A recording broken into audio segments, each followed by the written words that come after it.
प्यार का अंजाम सोचे बिना किया गया प्यार ही प्यार कहलाता है। सोच समझकर किया गया प्यार व्यापार कहलाता है। मेरी आज की कहानी इसी बात को दर्शाती है।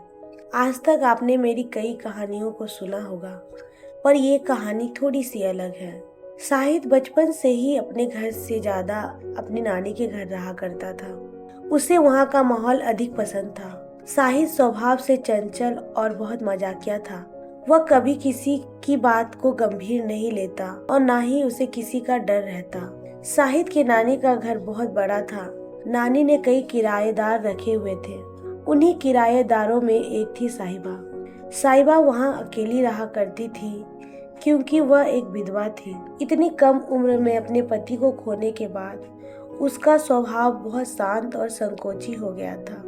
उसका जीवन काम से शुरू और काम पर खत्म हो जाया करता था। वह ना तो हंसती थी, ना ज्यादा बातचीत करती थी, सिर्फ अपनी जिंदगी खामोशी में बिता रही थी। शाहिद अक्सर नानी के घर आता जाता रहता था। इस कारण एक बार उसकी नजर साहिबा पर पड़ी। उसकी चंचल आंखें किसी खामोश आंखों को देखकर रुक गई। साहिबा की खामोशी उसे थोड़ी सी अलग लगी। वह हर दिन साहिबा को देखा करता था। एक दिन उसने साहिबा से पूछ ही लिया, क्या आप हमेशा चुप रहती हैं, कभी हंसती नहीं?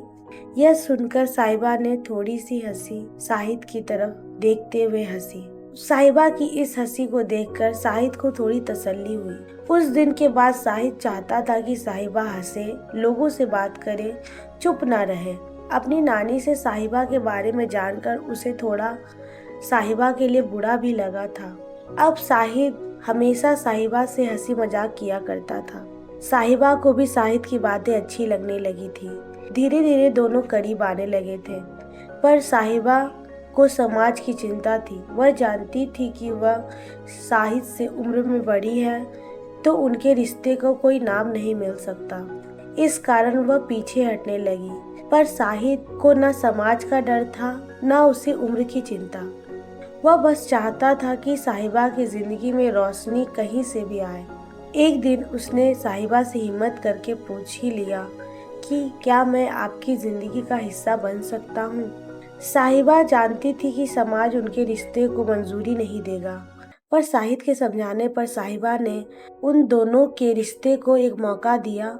मैं जानना चाहती हूँ, अगर आप साहिबा की जगह होते तो आप अपनी जिंदगी के लिए क्या फैसला लेते?